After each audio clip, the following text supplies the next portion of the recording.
오늘의 큐티 말씀은 데살로니가 전서 2장 17절부터 3장 13절입니다. 제목 디모데를 파송하다.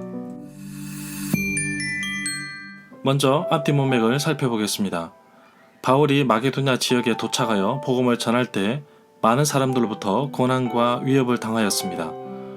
복음을 거부하던 유대인들은 계속해서 바울을 따라다니며 힘들게 하였습니다. 그런데 데살로니가 교회 성도들도 적지 않은 고난을 받았습니다. 다름 아닌 복음을 거부하는 데살로니가 사람들에게 괴롭힘을 받았습니다. 이제 멀리 떨어져 있는 바울은 데살로니가 교회 성도들이 너무나 보고 싶고 또다시 방문하기를 원하고 있습니다. 비록 짧은 기간 머물렀지만 고난과 핍박 속에서도 믿음을 잘 지켜나간 데살로니가 교회 성도들은 바울의 큰 기쁨과 영광이 되었습니다. 지금 바울이 머물고 있는 고린도 지역까지 믿음의 소문이 퍼질 정도로 데살로니가 교회 성도들은 가르친 대로 바르게 살았습니다. 유대인들의 위협과 방해로 인해 떠나야만 했습니다. 그런데 바울 일행을 쫓아냈던 유대인들이 바울은 돈을 뜯어내려고 거짓을 전파하고 있다고 전합니다.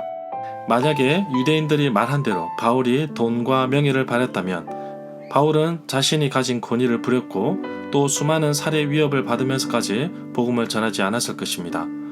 바울은 부모의 심정으로 마치 자신의 생명을 내어줄 마음으로 섬겼다고 말하고 있습니다. 멀리 떨어져 있는 바울은 데살로니가 교회 성도들이 너무나도 보고 싶고 또다시 방문하기를 원하고 있습니다. 여러 번 시도하였지만 방해가 있어서 가지 못했습니다. 비록 짧은 기간 머물렀지만 고난과 핍박 속에서도 믿음을 잘 지켜나간 데살로니가 교회 성도들은 바울의 큰 기쁨과 영광이 되었습니다. 바울은 남겨둔 데살로니가 교회 성도들이 자꾸 생각납니다. 걱정도 되고 해서 디모데를 파송하기로 합니다. 시간이 지나 데살로니가에 다녀온 디모데는 정말 데살로니가 교회가 흔들림 없이 든든하게 서가는 모습이 기적이라고 말하고 있습니다. 정말 밤낮으로 온 마음을 다해 기도하는 바울의 심정이 엿보입니다. 문단을 나눠보겠습니다. 2장 17절부터 20절은 바울이 다시 만나고 싶은 데살로니가 교인들, 3장 1절부터 5절은 디모데를 파송하다, 6절부터 13절은 디모데가 가져온 기쁜 소식. 2장 17절에 보면 바울은 데살로니가 교인들에게 잠시 떠났지만 마음까지 떠나지 않았다고 말해주고 있습니다. 또한 다시 보기를 간절히 원하고 있습니다. 눈에서 멀어지며 마음에서도 멀어진다는 말이 있는데 바울은 그렇지 않으며 반드시 보기를 원한다고 말해주고 있습니다. 18절에 보면 바울이 데살로니가 교회의 성도들을 얼마나 사모하고 다시 보기를 원했는지 알 수 있습니다. 그러나 불가능한 사실은 사탄의 방해가 있었다고 말합니다. 바울이 잘못했기 때문이 아니라 사탄이 가로막기도 합니다. 그래서 우리는 사탄과 맞서 싸워야 합니다. 그러나 이 싸움은 이미 예수 그리스도께서 이긴 싸움입니다. 우리는 단지 이긴 싸움을 즐기기만 하면 됩니다. 19절부터 20절에 보면 바울은 데살로니가 교회의 성도들에게 자신의 소망이요 기쁨이요 자랑할 면류관이라고 하였습니다. 우리 주 예수 그리스도께서 다시 오실 때 바울 일행은 데살로니가 교회 성도들을 자랑스러워할 것이라고 합니다. 바울은 빌립보 교회 성도들에게도 동일한 맥락의 말씀을 전합니다. 바울은 진실로 데살로니가 교회 성도들을 자신의 영광이요 기쁨이라고 하였습니다.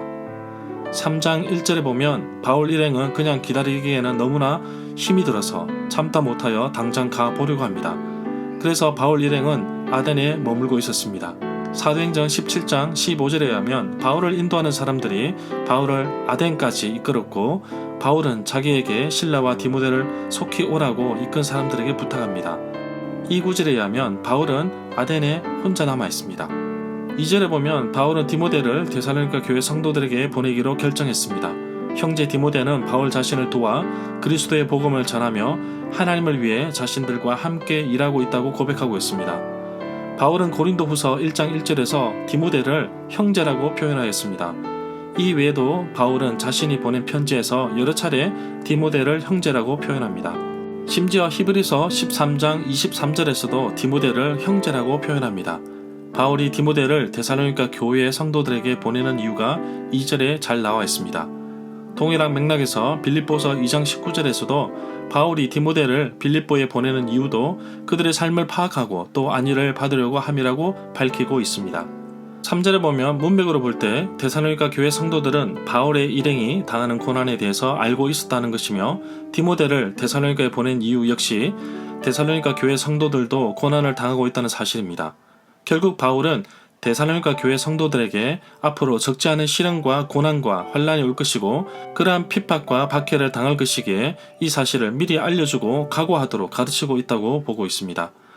6절에 보면 방금 디모데가 데살로니가 교회에서 돌아와서 데살로니가 교회의 믿음과 사랑에 대한 기쁜 소식을 전해주었다고 말하고 있습니다. 사도행전 18장 5절에 보면 실라와 디모데가 마게도냐로부터 고린도에 있는 바울에게로 내려왔습니다.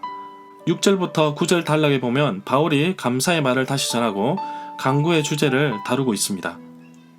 10절을 보면 바울은 밤낮으로 데살로니가 교회를 위하여 온 마음을 다해 하나님께 기도하고 있다고 말하고 있습니다. 그렇게 보는 이유는 바울이 데살로니가 교회 성도들을 하루빨리 다시 볼 수 있기를 바라고 있기 때문이라고 말하고 있습니다. 바울은 디모데후서 1장 3절에서 밤낮 간구하는 가운데 쉬지 않았다고 말합니다. 바울은 다시 데살로니가 교회 성도들을 찾아가 보기를 원합니다. 데살로니가 전서 2장 17절에서는 잠시 떠난 것은 얼굴이지만 마음은 아니었다고 말하고 있습니다. 절마다 상세한 설명과 구절에서 그리고 핵심 내용과 중심 줄거리는 네이버 블로그에 올려져 있습니다. 내게 주시는 교훈입니다. 고난은 축복이라는 선물을 포장한 포장지라고도 말합니다. 하나님은 고난을 통해 나의 믿음을 성장시키십니다. 바울은 디모데를 향하여 데살로니가 교인들이 고난 중에서 흔들리지 않고 신앙을 더욱더 굳게 하여 위로하라고 하였습니다. 고난이 올 수도 있습니다. 고난은 변하지 않습니다. 변하는 것은 고난에 대처하는 나의 자세입니다.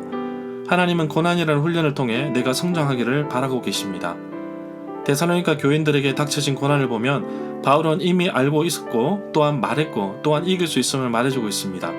또한 디모데가 조력자로 그들을 도와줄 것이라고 말하고 있는데 오늘 하루 나를 통해 위로받을 자를 위로받게 하시고 고난과 환난 중에 있는 성도들을 돌아볼 수 있기를 원합니다. 혹시 염려되고 걱정이 되는 성도님들이 계십니까? 함께 기도하기를 원합니다. 그리고 하나님께서 그를 위로하고 격려하셔서 믿음이 날마다 성장하여 좋은 소식이 들려오기를 기대해 봅니다. 디모데를 향하여 복음을 전하는 하나님의 일꾼이라고 표현하였습니다. 나는 뭐라고 불리면 좋겠습니까? 저는 복음의 막노동꾼이라는 이름으로 복음의 최전선에서 사역을 하고 있습니다. 복음을 전하다 보면 생각지도 못한 고난이 옵니다. 견딜 수 없는 고난이지만 이미 알고 있기에 웃으며 고난을 이겨냅니다. 고난을 이길 힘은 내 안에 계신 하나님으로부터 나옵니다. 오늘 하루도 나의 기도와 내가 보낸 문자와 나눈 말씀을 통하여 많은 사람들이 위로를 얻고 성장하기를 원합니다.